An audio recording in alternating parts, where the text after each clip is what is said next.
ódio num lugar de adoração. Abra sua Bíblia, Evangelho de Mateus, capítulo 12, versículo 9 até o 14, que diz assim a palavra do Senhor. E partindo dali, ele chegou à sinagoga deles, e eis que ali estava um homem que tinha sua mão seca. E eles perguntaram para o acusarem, dizendo: é lícito curar no dia do sábado ou no dia do sábado? E ele lhes disse: qual homem haverá dentre vós que, tendo uma ovelha e ela caindo em uma cova no dia do sábado ou no dia do sábado, não lançará mão dela e a levantará? Versículo 12: pois quanto mais vale um homem do que uma ovelha? Portanto, é lícito fazer bem nos dias de sábado. Disse ele então ao homem: estende a tua mão.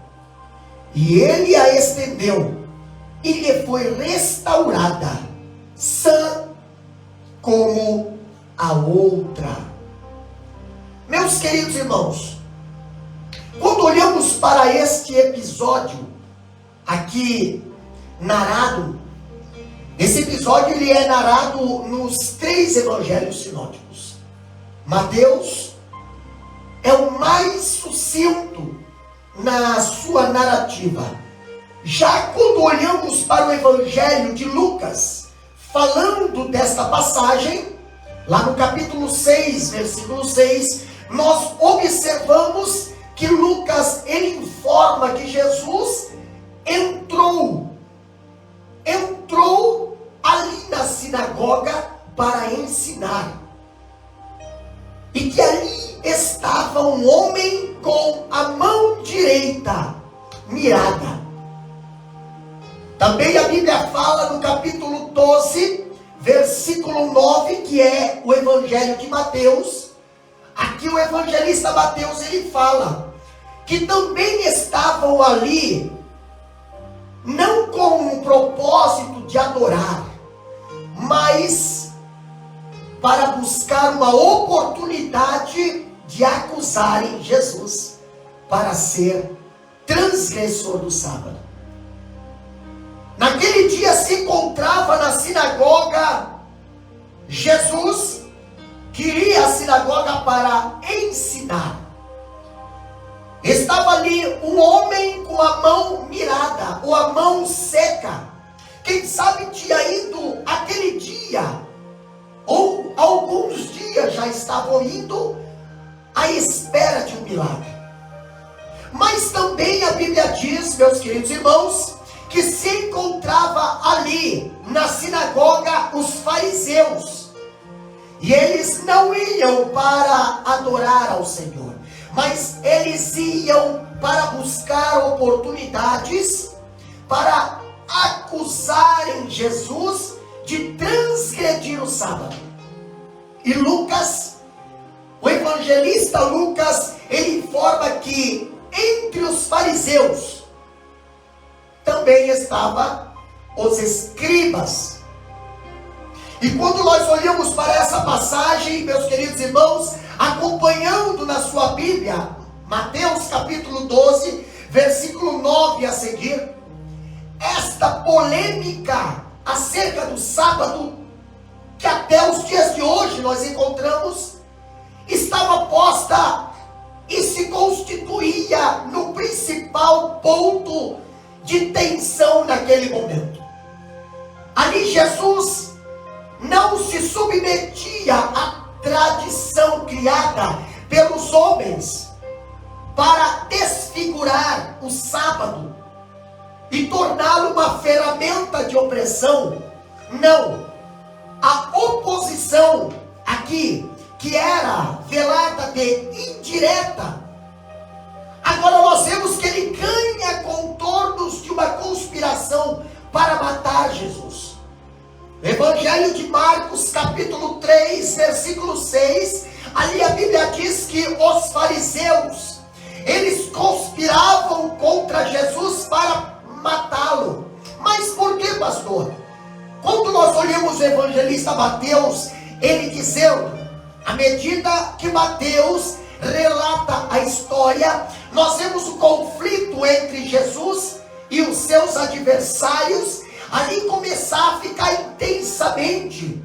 Quando olhamos para o versículo 1 até o 8, que nós já falamos no estudo passado, os fariseus, eles lançaram ali o seu ataque contra os discípulos de Jesus.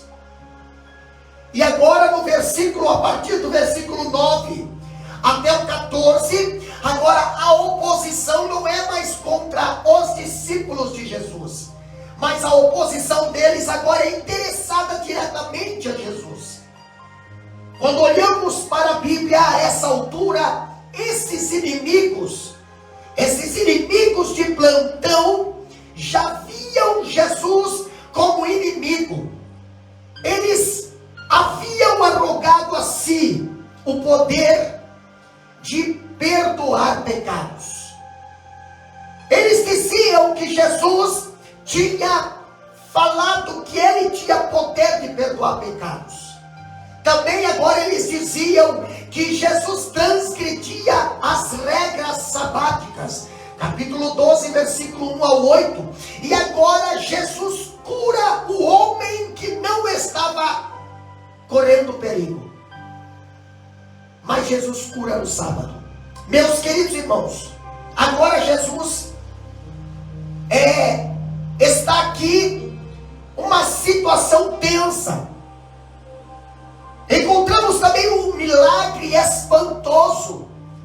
E também encontramos nessa mesma passagem a reação furiosa dos fariseus. Então, queridos, olhando para esta passagem, olhando para esta palavra, nós encontramos aqui uma situação tensa. Situação na qual se encontrava aquele ambiente ali na sinagoga. Um local que deveria ser para adoração, um local que deveria ser para restauração, para ensino. Agora tem um local onde há uma tensão.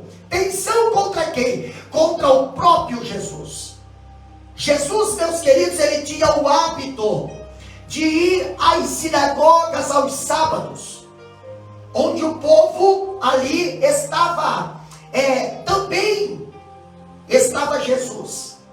E a sinagoga ali, naquele tempo, era um lugar de ensino, um lugar onde se ensinava a lei, e por isso Jesus entrou ali para ensinar a lei. Capítulo 6, versículo 6 de Lucas, nós encontramos que Jesus entrou na sinagoga para ensinar.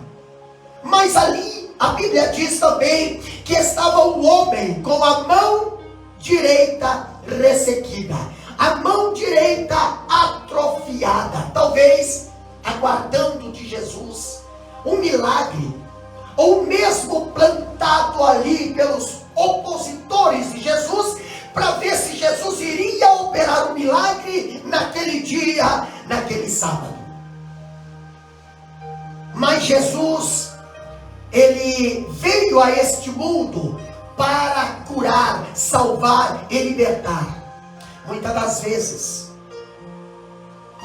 vezes, os fariseus ali, eles antevendo que Jesus faria ali um milagre, eles anteciparam talvez uma pergunta capciosa a ele, na expectativa de quê, pastor? De reunir material para acusá-lo de ser um transgressor de sábado. Mas, pastor, esses homens, eles não eram para estar ali para adorar? Sim, eram para eles ir à sinagoga para adorar, para aprender, para ali discutir a lei adorar. Porém, eles estavam ali apenas, não para adorar, mas eles iam à sinagoga para quê? Para na expectativa de reunir materiais, reunir acusações, para que pudessem ali acusar Jesus. Então o clima que deveria ser um clima de adoração, o clima que deveria ser um clima de exaltação e louvor, ali aquele culto se tornava um culto tenso, porque a motivação e a intenção daquele povo não era adorar, mas sim procurar no que Jesus iria falhar ou transgredir ali a tradição daqueles escribas. O clima estava tenso. Mas aí Jesus pergunta: é lícito curar no sábado? Capítulo 12, versículo 10. Aqui Jesus faz uma pergunta: é lícito curar no sábado? Jesus, que nunca caíra na armadilha dos fariseus, nem jamais se deixara embaraçar pelas perguntas algibeiras, respondeu-lhe com uma pergunta. Quando os fariseus perguntaram a Jesus, quando Jesus foi ali perguntado se era lícito curar no sábado, Jesus agora no versículo 11 do capítulo 12 de Mateus, Jesus responde com outra pergunta: qual dentre vós será o homem? Qual dentre vós será o homem que tendo uma ovelha e num sábado, hoje no sábado, esta cair numa cova, não fará todo o esforço tirando-a dali? Quando Jesus faz essa pergunta, depois de responder a pergunta dos fariseus, Jesus, ele faz um juízo de valor. Jesus ali agora ele indaga. Capítulo 12, versículo 12, Jesus continua perguntando para aqueles fariseus que estavam ali apenas para procurar alguma coisa para o acusar. E Jesus fala: ora, quanto mais vale um homem do que uma ovelha? Quanto mais vale um homem do que uma ovelha?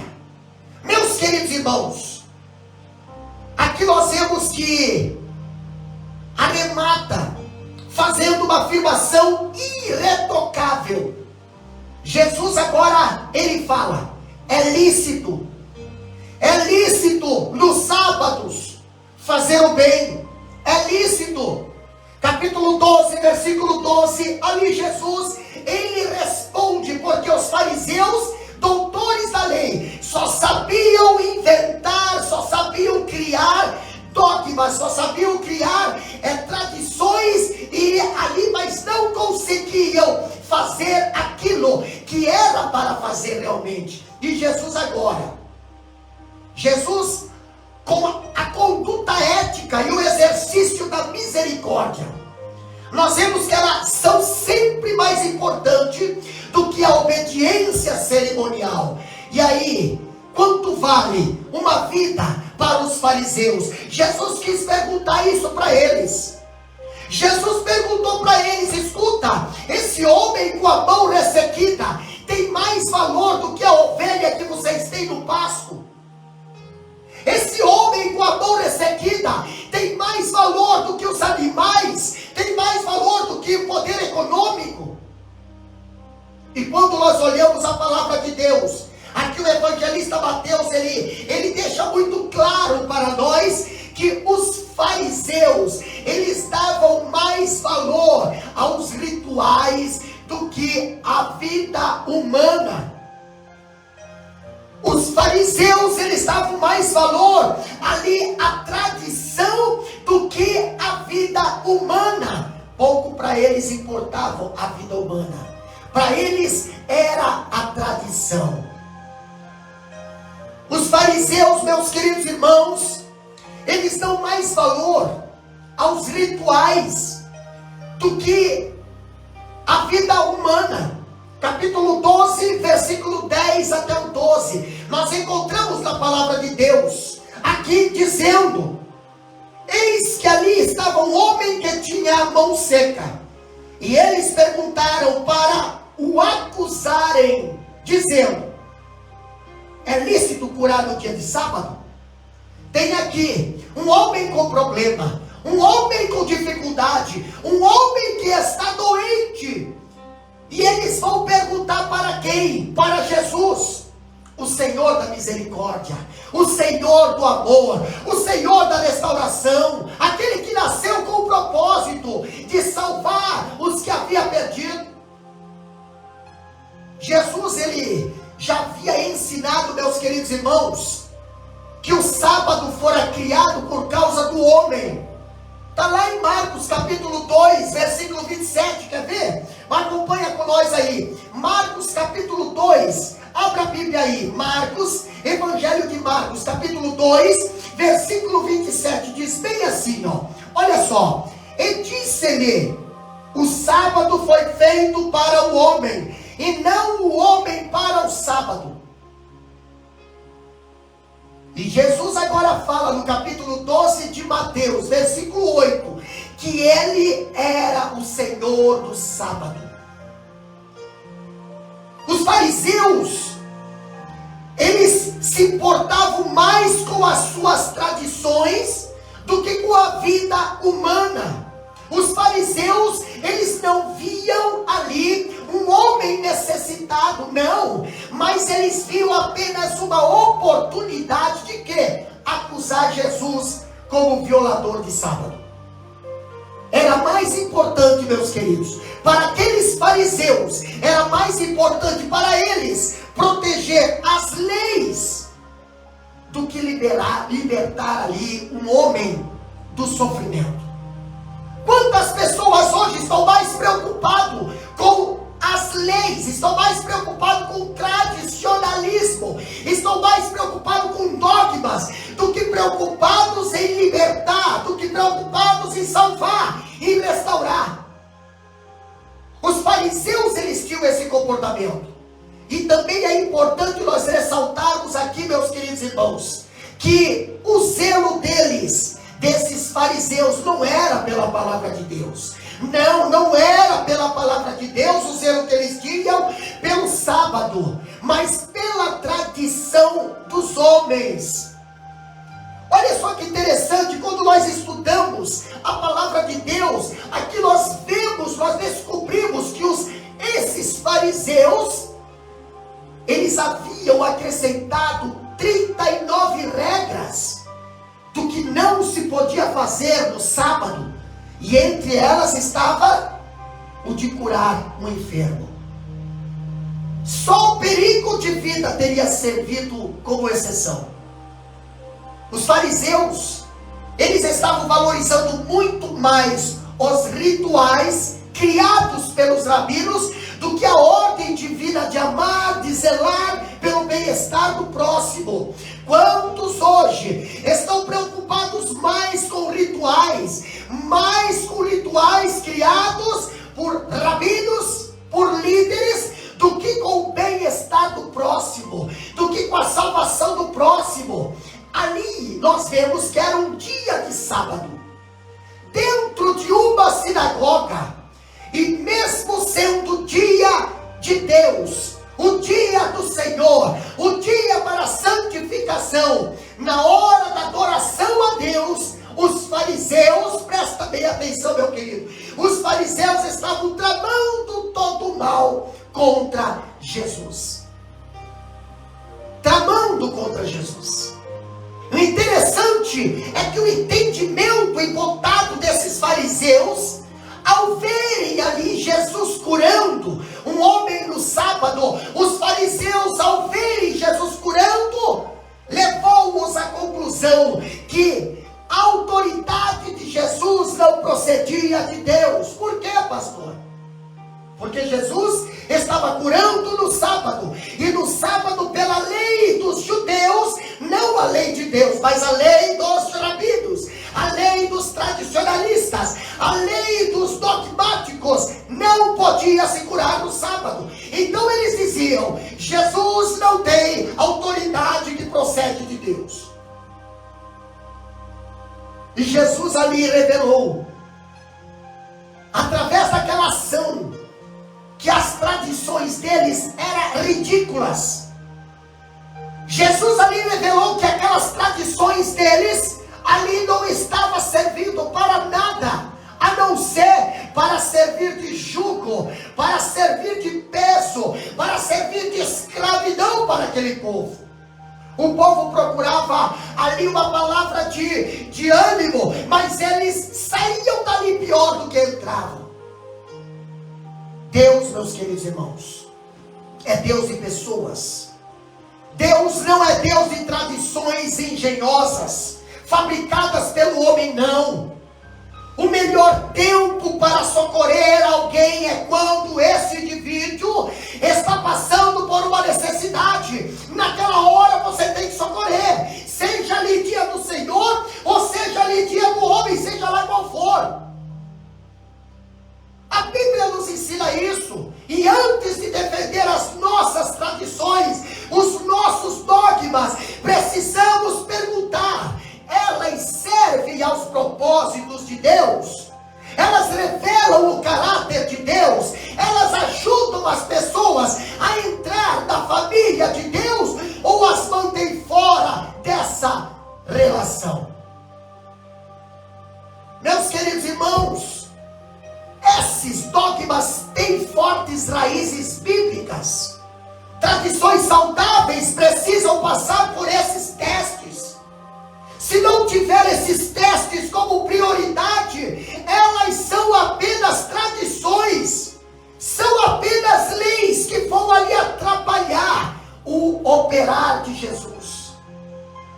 Quando nós olhamos os fariseus, eles dão mais valor às aparências do que à verdade. Olha só, capítulo 12, versículo 14. Ali a Bíblia diz: e os fariseus, tendo saído, realizaram um concílio contra ele. Como poderíamos destruí-lo? Interessante. A pessoa participou de um culto com Jesus. A pessoa viu o milagre que Jesus fez. A pessoa sai daquele culto, em vez de abençoado, sai daquele culto para fazer um concílio, para fazer uma reunião, para procurar como faria para matar Jesus. Capítulo 12, versículo 14, nós encontramos essa passagem da Bíblia. Eles ali coavam o mosquito e encolhiam o cabelo. Eles ali coavam o mosquito e encolhiam o cabelo.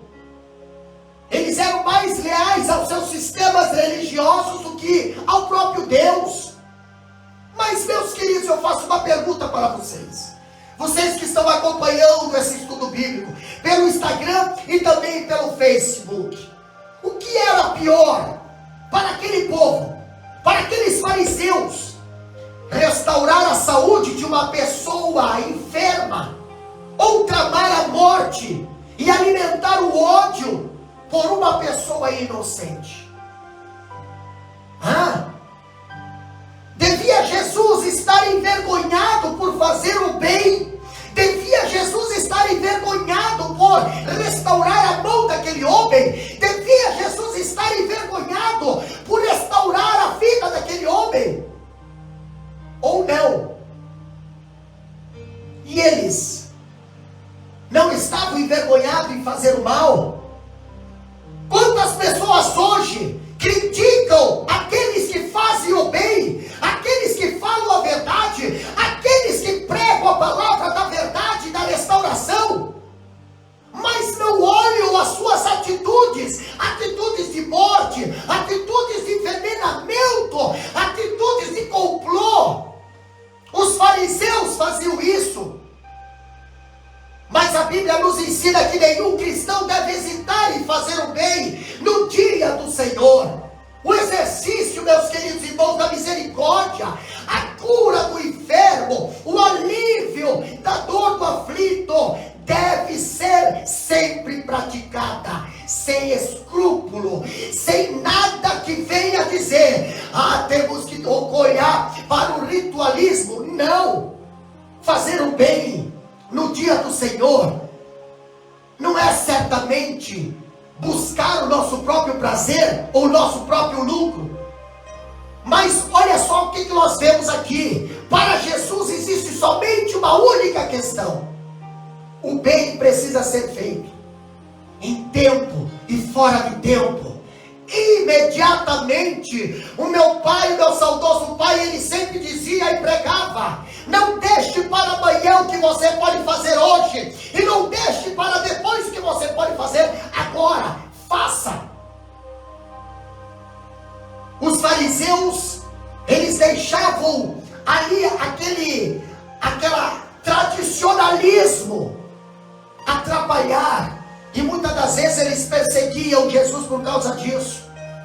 Eles dão mais valor ao animal do que ao ser humano. Capítulo 12, versículo 11 até o 12 ali diz: pois quanto mais vale o homem do que uma ovelha, porquanto é lícito fazer o bem nos dias do sábado. Então disse ele, aquele homem, ele disse: estende a tua mão. E ele estendeu, e lhe foi restaurado, sã como a outra. Os fariseus haviam perguntado a Jesus se era lícito curar no sábado. Pergunta capciosa, que muitas das vezes somos ali confrontados com determinadas perguntas. As pessoas sabem a resposta, mas elas perguntam para ver qual é a resposta. Elas perguntam para fazer uma armadilha, achando que uma coisa vai compensar a outra. Mas olha só o comportamento dos fariseus. Os fariseus, eles socorriam a ovelha, mas não socorriam o homem.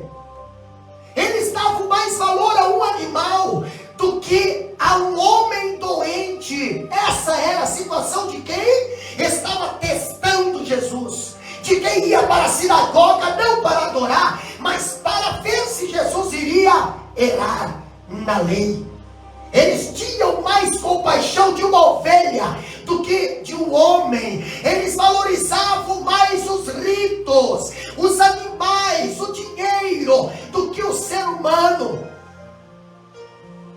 Se for aceito que a salvação de um animal ferido é ocupação válida no sábado, segundo como os fariseus, eles valorizavam. Então, se nós olharmos a salvação de um ser humano ferido, é uma ocupação mais válida ainda, especialmente se quem o faz é aquele que é o Senhor do sábado e que demonstra seu poder supremo, mostrando misericórdia e fazendo bem. Quando nós olhamos para esse tipo de comportamento dos fariseus, aqui nós podemos destacar alguns fatos importantes a respeito desses fariseus. Essas pessoas fiscalizavam Jesus. Eles andavam com Jesus para fiscalizar ele. Capítulo 12, versículo 10, a Bíblia fala bem assim, ó: e eis que ali estava um homem que tinha a mão mirada. E eles perguntaram para o acusarem, dizendo: esses fariseus, essas pessoas, elas não seguiam Jesus. Essas pessoas, elas não serviam a Jesus. Essas pessoas, elas tinham a lei com elas, mas não viviam a lei. Essas pessoas, eles caminhavam com Jesus apenas para fiscalizar o que Jesus iria fazer. Encontramos esse tipo de pessoa nos dias de hoje. E quando nós olhamos para capítulo 12, versículo 10, aqui a palavra de Deus, ela nos ensina que os fariseus não são adoradores. Eles não estão ali para adorar. Eles não vão à sinagoga para aprender a palavra. Eles não vão à sinagoga para ali serem abençoados e abençoadores. Não, eles são detetives. Eles não querem ouvir a palavra de Deus.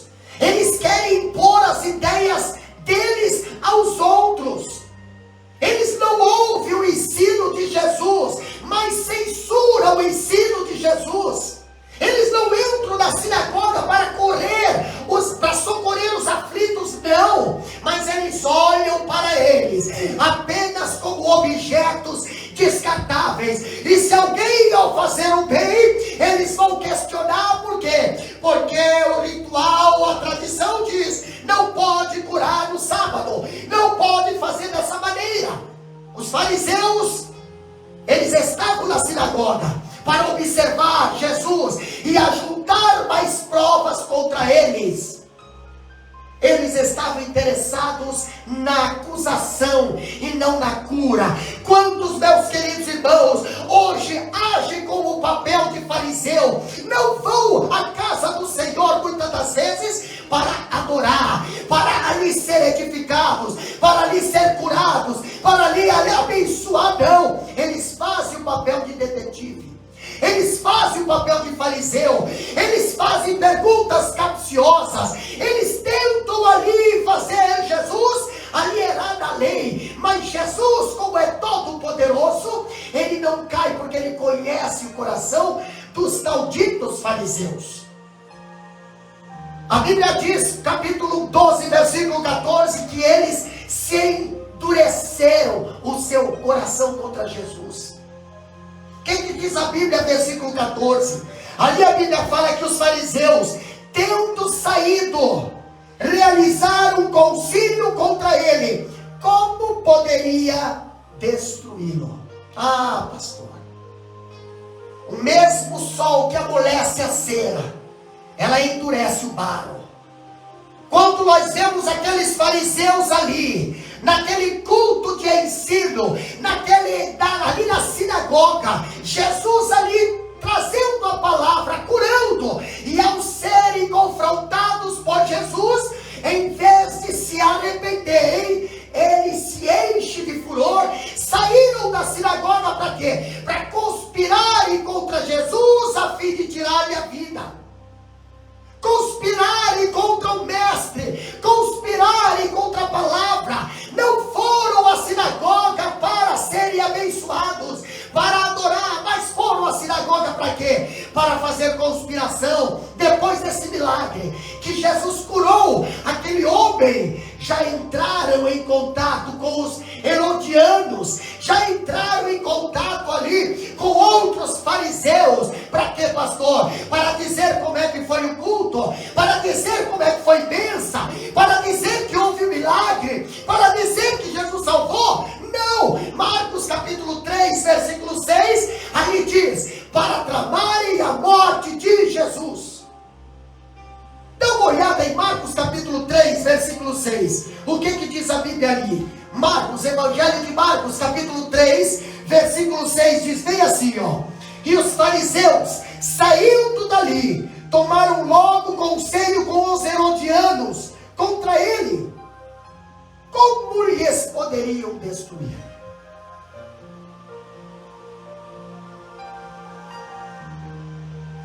Interessante, meus queridos irmãos. Interessante que o que eu vou falar aqui agora é mais sério do que nunca. A miséria, ela produz estranhas confrarias, especialmente quando está vinculado à inveja, especialmente quando está vinculado ao ciúme, especialmente quando tem ali uma intenção unânime. E a Bíblia diz, reunidos os dois grupos, agora tramam como aniquilar Jesus. Interessante, dois grupos, os grupos do fariseu e o grupo dos herodianos, todos eles não se davam entre si, todos eles tinham questões que eles não se davam, porém, para matar Jesus, eles começaram a se dar, começaram a ter ali comunhão, começaram a ter amizade, voltaram a se falar. Olha olha só que interessante, quando nós olhamos o capítulo 12, versículo 13, nós encontramos um milagre que aconteceu naquele dia. Um milagre espantoso, pastor. Os fariseus, ali a Bíblia diz que eles estavam preocupados com rituais. E Jesus, preocupado com a vida daquele homem. Eles se importavam com o dia. E Jesus, com a prática do bem nesse dia. Interessante, meus queridos, que na sinagoga, ali, naquele dia, havia um homem, existia um homem, e este homem, ele estava rendido ao complexo de inferioridade, incapacitado de trabalhar. Jesus agora alivia o seu sofrimento. Jesus agora restaura a sua autoestima e devolve-lhe a saúde. O que acontecia com aquele homem, pastor? Estava com a mão direita virada. A mão direita estava seca.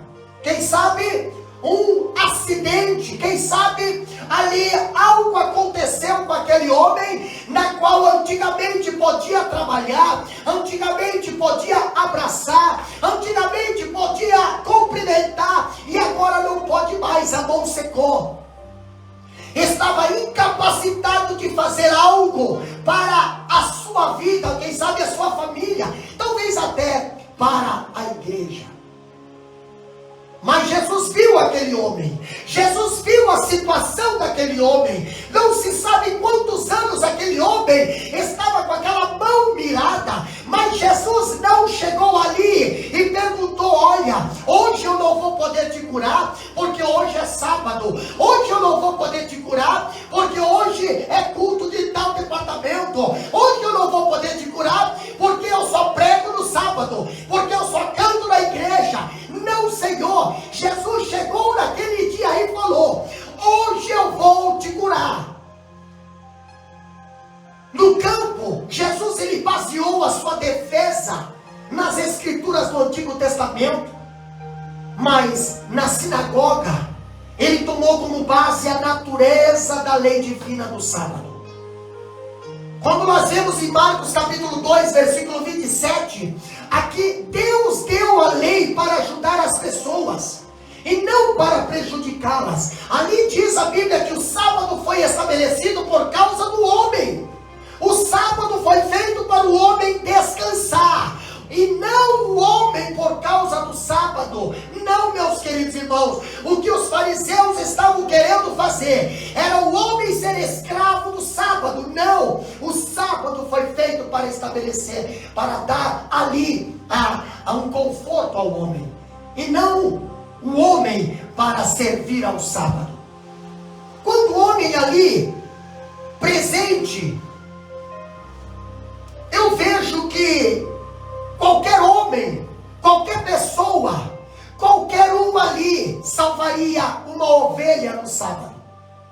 Então por que não salvar um homem criado à imagem e semelhança de Deus? Como diz capítulo 12, versículo 11 até o 12, a Bíblia nos ensina. Quando Jesus agora desfaz os embaraços, quando Jesus agora desfaz os embaraços levantados pelos fariseus, meus queridos irmãos, refutada a intenção perversa deles, não tinham a intenção de ajudar ninguém. Jesus agora se volta para o homem enfermo, dando-lhe uma ordem expressa. Capítulo 12, versículo 13, a Bíblia diz bem assim, acompanha aí. Evangelho de Mateus, capítulo 12, versículo 13. Diz bem assim a palavra de Deus. Jesus agora, desmascarando os fariseus, dizendo que ele é Senhor do sábado. E o sábado foi feito para favorecer o homem, e não o homem para ser escravo do sábado. Agora Jesus vira para aquele homem que tinha a mão direita virada, e ele diz bem assim: estende a tua mão. Estende a tua mão. E quando nós olhamos para a palavra de Deus, diante esta ordem absoluta, o homem responde com obediência imediata. O homem responde a Jesus. O homem atende o chamado de Jesus.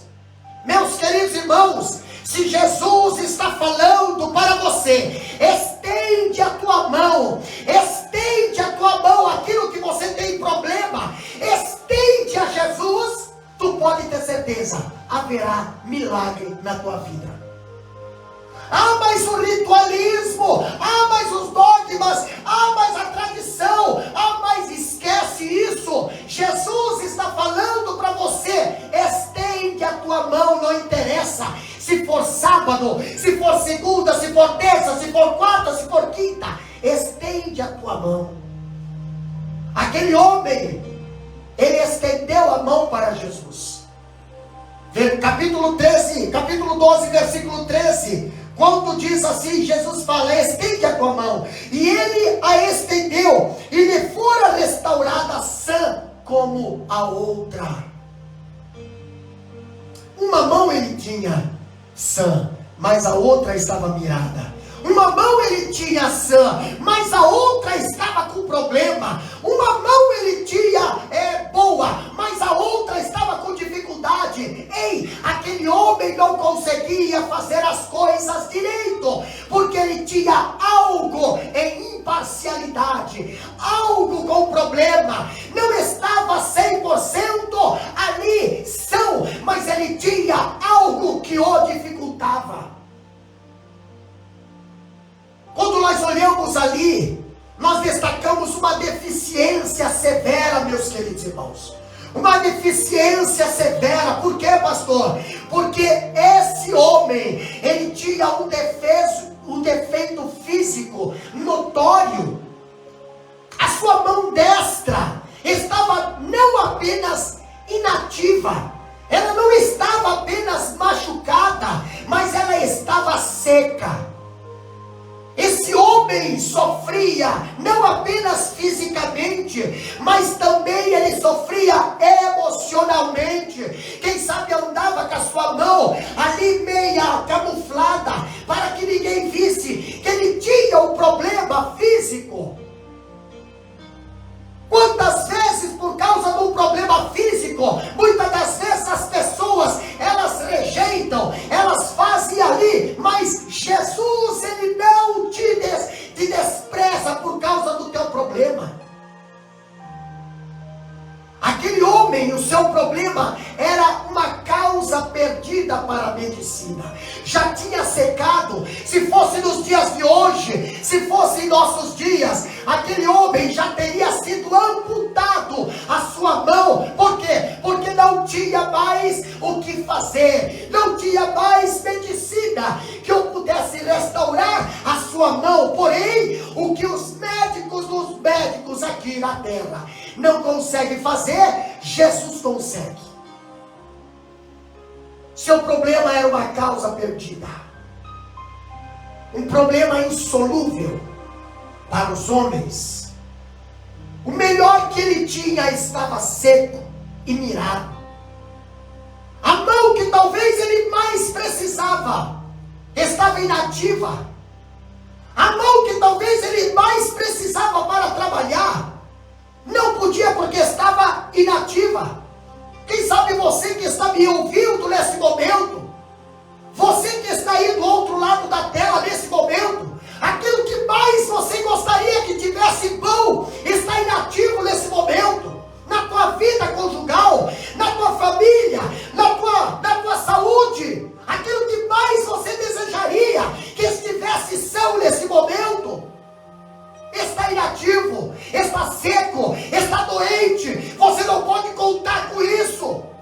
Mas eu quero dizer para você nesse momento, os médicos dessa terra não conseguem restaurar, os advogados dessa terra não conseguem restaurar, a medicina não consegue, o dinheiro não consegue, mas estende a tua mão, o teu problema para Jesus, e você vai ver o milagre na tua vida, você vai ver o milagre na tua casa, o milagre no teu casamento, o milagre na tua saúde. Estende para Jesus neste momento. Pastor, mas as pessoas vão falar,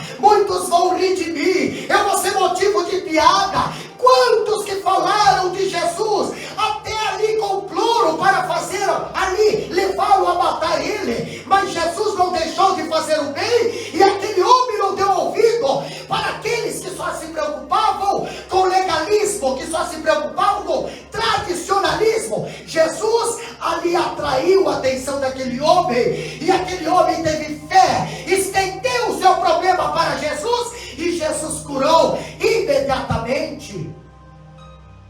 As pessoas miradas ainda hoje no meio da congregação, há pessoas miradas ainda hoje no meio da sociedade, há gente com deformidade física, há gente com deformidade emocional, há gente com deformidade moral, e Jesus está perguntando: estende a tua mão, estende o teu problema para mim, eu vou resolver esse momento, eu vou resolver, eu vou fazer um milagre na tua vida, aonde você está.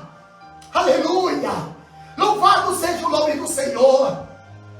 Gente que carrega um peso de trauma, das avassaladoras deficiências. Quantas pessoas hoje estão com pensamentos suicidas, estão com pensamentos depressivos? Jesus quer que você estende a tua mão mirada para Ele neste momento.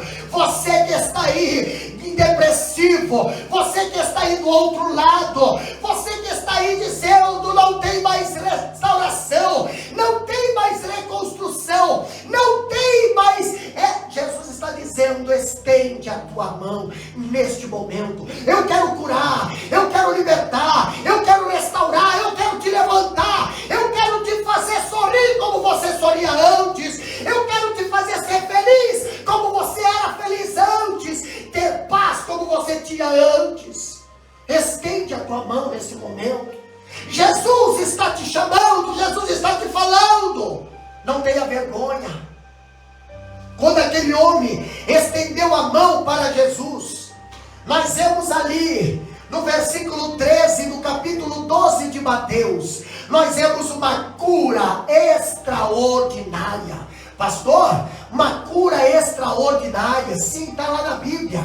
O versículo 13 diz: e ele estendeu, e lhe foi restaurada, sã como a outra.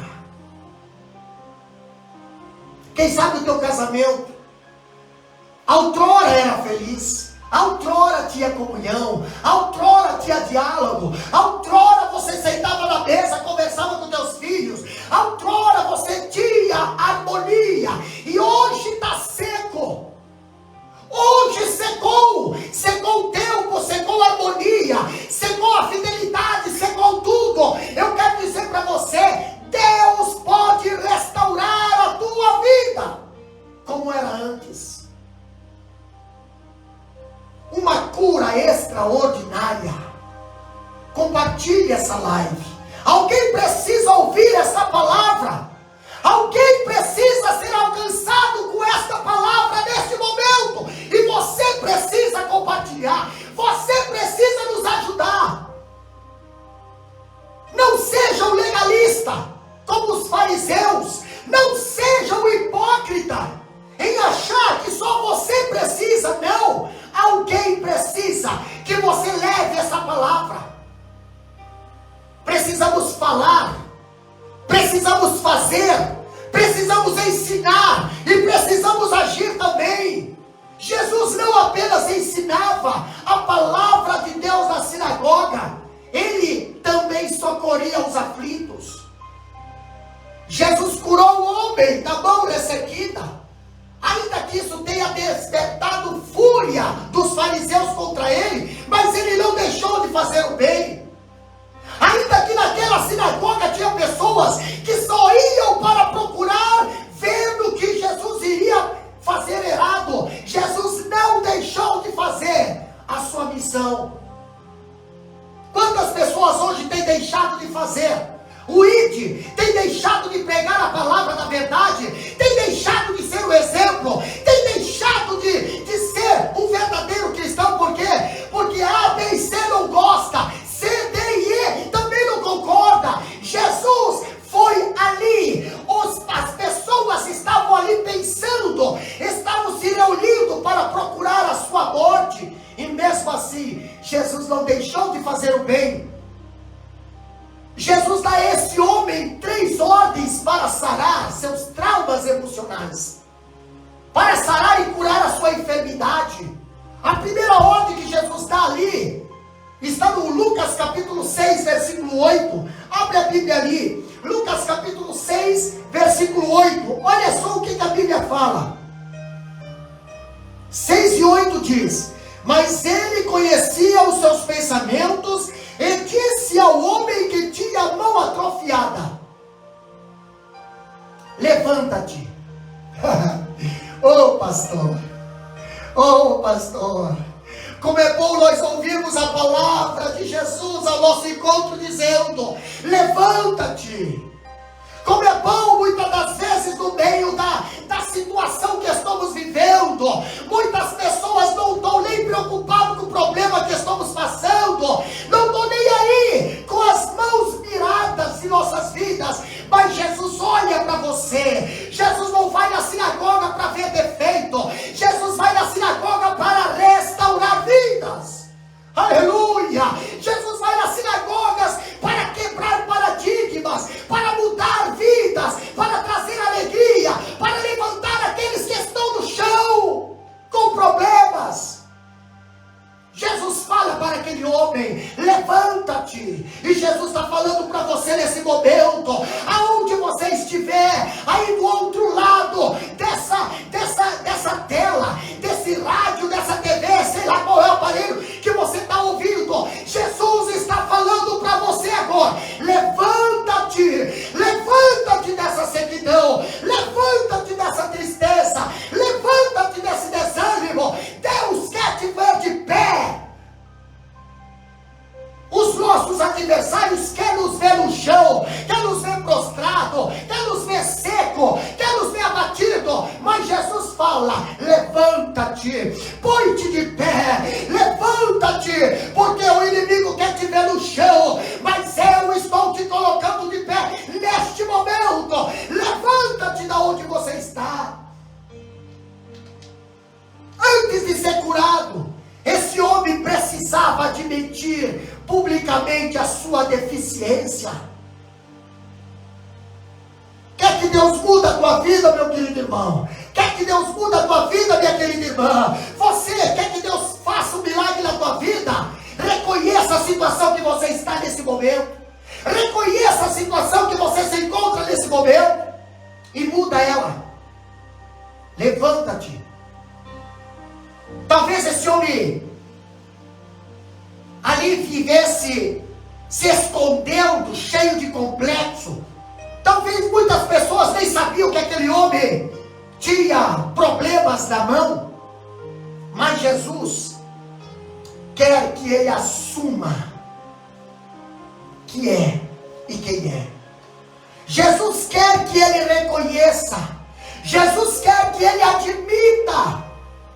Levanta-te e revela o teu problema aí. Levanta-te e vem para o meio. Lucas capítulo 6, versículo 8. Vem para o meio, porque a sequidão tem te afastado, a sequidão tem separado, a sequidão tem te tirado do grupo, tem te tirado do meio da comunhão, tem te tirado do seio da família. A sequidão tem te separado da sociedade, a sequidão tem acabado com a tua vida. Mas agora Jesus está falando para você: levanta-te e volta para o meio. O meio é o centro da vontade de Deus para a tua vida nesse momento. Mas um passo deve ser dado em direção à cura. O centro. Esse homem deve mostrar a todos a sua real situação. Antes de ser curado, você precisa vir ao centro. O centro da vontade de Deus. E quando você estiver no centro da vontade de Deus, estende a tua mão. Estende o teu problema. A Bíblia fala no capítulo 12, versículo 13 de Mateus. Ali diz bem assim, ó: estende a tua mão. Ah, pastor, agora a fé precisa ser exercitada. Agora a fé precisa ser exercitada. Quantas pessoas hoje vão à frente, mas voltam da mesma maneira que foram? Quantas pessoas hoje são até religiosas? Quantas pessoas hoje conhece a Bíblia. Quantas pessoas hoje até pedem oração, até oram, mas não tem resultados. Por quê, pastor? Porque precisa de fé.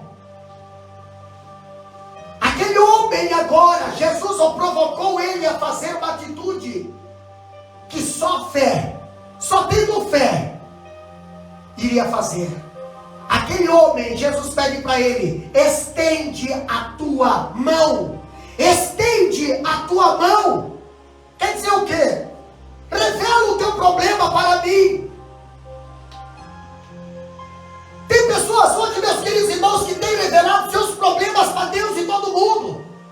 Tem falado dos seus problemas para a vizinha, tem falado dos seus problemas para a melhor amiga, para o melhor amigo, tem falado dos seus problemas lá no mercado, lá no shopping, tudo quanto é lugar, para o advogado, para a polícia, para tudo. Não vão resolver o teu problema. O teu problema só quem pode resolver é Jesus. Ah, mas para ele, eu não gosto de orar, pastor, então eu peço para alguém orar por mim. Não, Senhor, Jesus não pediu para alguém pedir lá: irmão, estende a tua mão no lugar dele. Não, Senhor, Jesus pediu para aquele homem: estende a tua mão. É você que tem que estender a mão. Agora é um ato de fé. Agora a fé precisa ser exercitada. Aquilo que nunca conseguiu fazer, ele fará em obediência à ordem expressa de Jesus. Pedro nunca conseguiu andar por cima da água, mas Jesus falou: Pedro, venha, e Pedro saiu andando por cima da água. A fé crê no impossível, meus queridos irmãos. A fé toca o intangível e toma posse do impossível.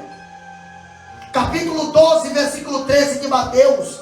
Ali o resultado, a Bíblia diz: ela ficou sã como a outra. Meus queridos irmãos, quando se obedece à ordem de Jesus, a fé toma posse do milagre. Aquele que ordena é o mesmo que dá poder para que a ordem se cumpra.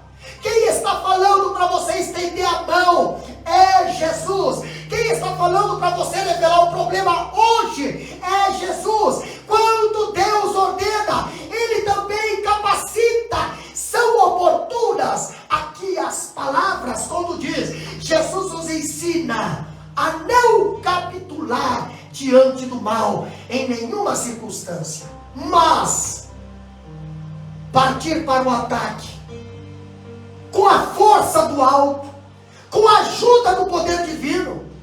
E Cristo nos mostra como se deve introduzir no império de Satanás o reino de Deus. Como a mão ressequida, meus queridos irmãos, atrofiada, morta, precisa ser transformada em uma mão viva, que restaura, traz ofertas, que ora, que abraça, que abençoa. Deus pode mudar situações, vidas neste momento, através desta live. Só que não pensa que Satanás ficou contente com esse milagre. Não pensa que Satanás ficou contente com esse milagre. Aqui nós vemos os fariseus agora, quando olharam e viram Jesus curando aquele homem, nós vemos uma reação furiosa. Capítulo 12 de Mateus, versículo 14, ali diz: e os fariseus, tendo saído, realizaram um concílio contra ele. Como poderiam destruí-lo? Ah, pastor, se antes os fariseus não conseguiam se reunir, por causa de picuinhas, por causa de intrigas, por causa de inimizades, agora eles conseguem se reunir. Para fazer o mal, esse povo consegue se reunir. Para viver em comunhão, não consegue se reunir. Os fariseus rejeitaram a luz, taparam os ouvidos, as escrituras, saíram da sinagoga, não para mudarem sua conduta, mas para conspirarem contra Jesus, sobre como lhe tiraria a vida. Está na Bíblia isso.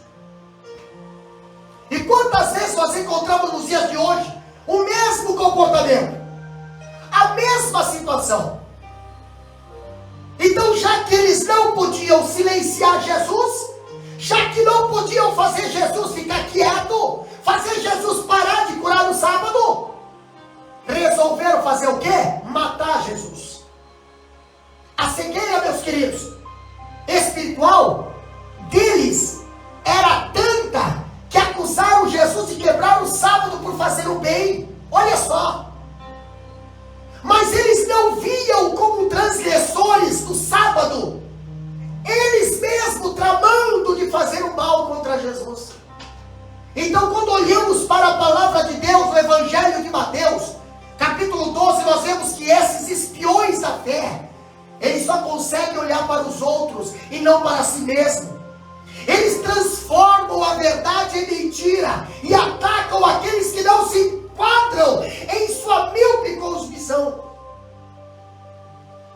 Quando olhamos para eles, esses fariseus ali, os seus pensamentos, eles foram devassos por Jesus. Aquele que tudo vê, aquele que tudo conhece, aquele que todos sonda, tirou a máscara deles e expôs a sua intenção maligna. Meus queridos irmãos, essas pessoas, esses fariseus foram desmascarados por Jesus. Muitos ainda hoje vão à igreja, saem piores, mais duros e mais culpados. Por quê, pastor? Porque tantos entre os profetas do Senhor foram mortos. Porque tantos os nomes dos apóstolos, tantos eles foram rejeitados pelos judeus como malignos. Quando olhamos para a história, por que os primeiros mártires cristãos foram executados? Me responda, por que Jesus, Girolamo, Savonarola, Ridley e Latimer foram queimados na fogueira? Não foram por causa de algum pecado que houvesse cometido, não. Todos eles sofreram porque eram homens piedosos. Todos eles sofreram porque falaram a verdade. Todos eles sofreram porque faziam o bem. Mas existiam pessoas que não admitiam, que não aceitavam, que não gostavam. Mas Jesus sabia que a cura daquele homem, da mão mirada, desencadearia uma perseguição que culminaria em sua morte de cruz. Jesus sabia disso. Tanto é que depois desse episódio aqui, capítulo 12, versículo 9 em diante, depois desse episódio, nós vemos a Bíblia nos dizer que os fariseus começaram a perseguir Jesus, a orquestrar como os herodianos a sua morte. Antigamente os fariseus e os herodianos nem se comunicavam, eles eram inimigos, mas para matar Jesus, eles agora são amigos. Antes não conversavam, antes não tinha comunhão, antes não se visitavam, mas agora eles têm uma causa justa, agora eles têm um denominador comum, eles querem matar Jesus. A intenção, matar Jesus. Nós somos inimigos um do outro, mas a nossa intenção é matar Jesus. Então agora nós vemos eles orquestrar a sua morte. E lá no Evangelho de Marcos, ali nós encontramos, ali a única fala sobre essa coligação espúria entre os fariseus e os herodianos para tramarem a morte de Jesus.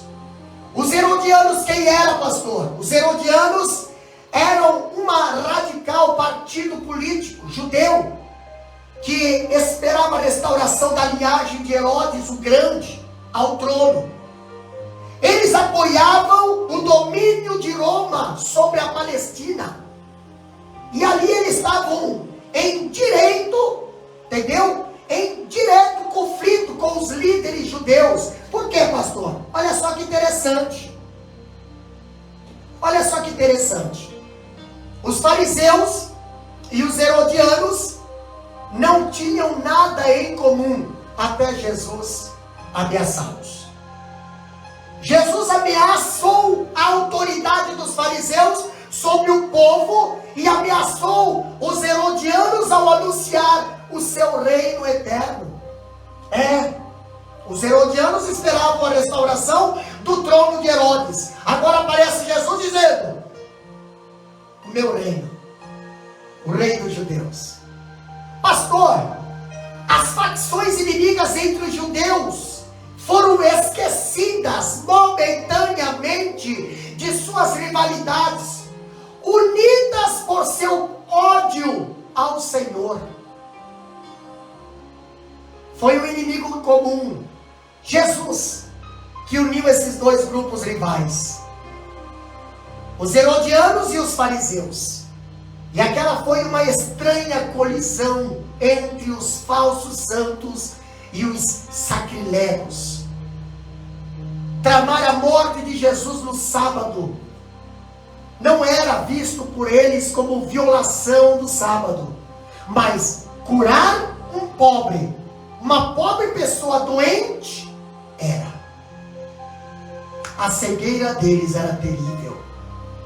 Aquele povo, meus queridos irmãos, aquele povo, eles não iam à sinagoga para adorar. Aquele povo não ia à sinagoga para seguir a Jesus ou para salvar alguém, não. Aquele povo ia à sinagoga para querer a morte de Jesus. Mas Jesus, mesmo sendo perseguido, mesmo sendo confrontado, mesmo sendo tramado de morte, Jesus não deixou de operar milagres. Ainda hoje, Jesus não deixa de operar milagre na minha e na tua vida. Eu quero orar por você nesse momento. Eu quero que você, nesse momento, assim como aquele homem na sinagoga, eu quero que você pare de ouvir o que os fariseus estão falando para você, o que o inimigo está falando para você, o que os incrédulos, as pessoas que não têm fé, estão falando ao teu ouvido, dizendo que você não tem mais recuperação, você não tem mais, não consegue mais voltar. Não, eu quero dizer para você, estende a tua mão nesse momento. Nesse momento eu quero orar por você. A igreja estará orando por você nesse momento. A igreja estará intercedendo por você nesse momento. Eu não sei qual é a gravidade do teu problema. Quem sabe ainda não chegou a sequidão, mas já está com ferida, já está ferido, já está secando. Quem sabe há pessoas que já está seco, papelada já está na mão dos advogados. Eu quero dizer para você, estende a tua mão para Jesus e Ele vai restaurar, Ele vai voltar a dar vida aquilo que morreu na tua casa, aquilo que secou no teu casamento, aquilo que secou na tua vida espiritual, aquilo que secou na comunhão entre ti e Deus. Deus vai voltar a estar dando vida neste momento a você. Levanta a tua mão nesse momento, nós estaremos orando. Amado Deus, eterno Pai, nesse momento, Senhor, ouvimos a tua palavra, Pai. Nesse momento nós aprendemos através da tua palavra, Senhor, que não importa a situação, não importa, Senhor, a circunstância. Se tu, Senhor, falou, está falado. A tua palavra não volta vazia, Pai. Neste momento, Deus, aonde estiver uma vida, Pai, nesse momento estendeu do seu problema para ti, estendeu do Senhor a sua situação para ti, Pai. Deus querido, restaura, Senhor, restaura casamento, restaura a saúde, restaura a comunhão, restaura, Senhor, a vida espiritual daqueles que se afastaram da tua casa. Restaura, Deus querido, a comunhão, restaura o convívio familiar, Deus querido, restaura a dignidade, restaura o caráter, restaura a saúde, libertando das drogas, libertando dos vícios, da prostituição, Pai querido. Restaura nesse momento, porque o teu nome é poderoso, a tua palavra é poderosa. Senhor, neste momento, Pai, a vida com as mãos estendidas, a vida, Senhor, ali com as mãos estendidas para ti, Pai, e tu estás visitando o presídio, visitando, Senhor, hospitais, visitando casas de detenção,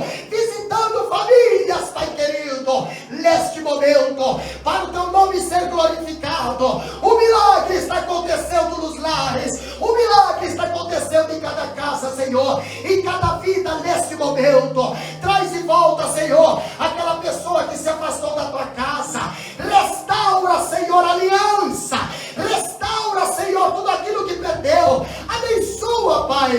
Deus querido, Senhor, essa pessoa que está entregando a sua vida para Ti, Pai. Deus querido, perdoa os seus pecados. Escreve o seu nome no livro da vida, Senhor, para que venha a ser alcançado a vida eterna, juntamente com a Tua igreja. Abençoa, Pai, neste momento. Te agradecemos por esta live, por esse estudo, Pai, e pela Tua palavra, Deus, no nome de Jesus Cristo. Amém, Senhor, e amém. Glória.